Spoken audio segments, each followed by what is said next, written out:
Trevor the traction engine enjoyed living in the vicarage orchard. Edward came to see him every day, but sometimes Trevor didn't have enough work to do. I do like to keep busy all the time, he sighed one day, and I do like company, especially children's company. Cheer up, smiled Edward. Sir Topham Hatt has work for you at his new harbor. I'm to take you to meet Thomas today.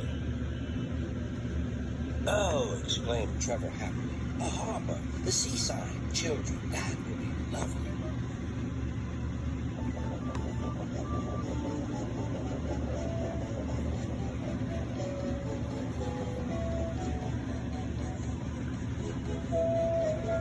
Thomas was on his way to the harbor with a trainload of metal pilings. They were needed to make the harbor wall firm and safe. Hello, Thomas, said Edward. This is Trevor, a friend of mine. He's a traction engine. Thomas eyed the newcomer doubtfully. A what engine? A traction engine, exclaimed Trevor. I run on roads instead of rails. Can you take me to the harbor, please? Sir Topham Hatt has a job for me.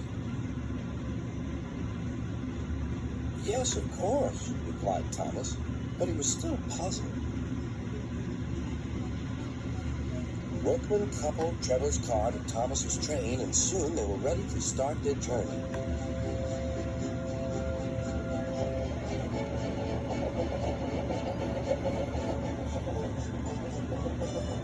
I'm glad Sir Topham Hatt needs me, called Trevor. I don't have enough to do sometimes, you know, although I can work anywhere, in orchards, on farms, in scrapyards, even in harbors. But you don't run on rails, puffed Thomas. I'm a traction engine. I don't need rails to be useful, replied Trevor. You wait and see.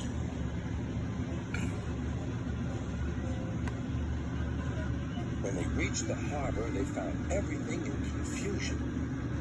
Cars had been derailed, blocking the line. Stone slabs lay everywhere.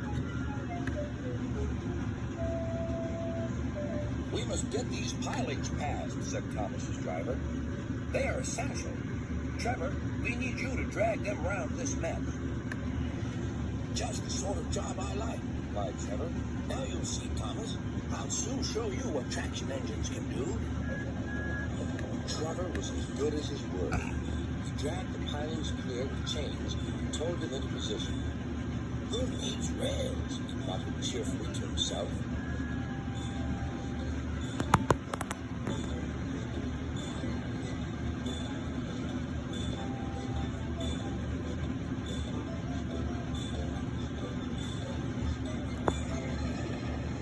Later, Thomas brought Annie and Clarabel to visit him.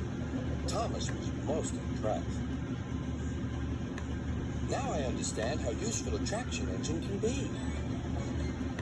The coaches were full of children. Trevor gave them rides along the harbor. He liked this best of all.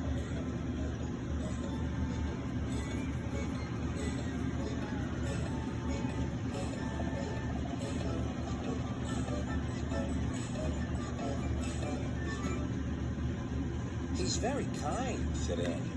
He reminds me of Thomas, added Clarabel. Everyone was sorry when it was time for Trevor to go. Thomas pulled him to the junction. A small tear came into Trevor's eye.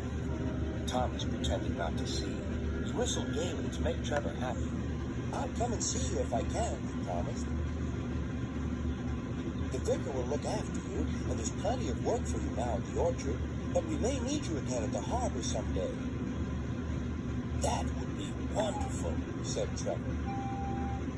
That evening, Trevor stood remembering his new friend Thomas, the harbor, and most of all, the children.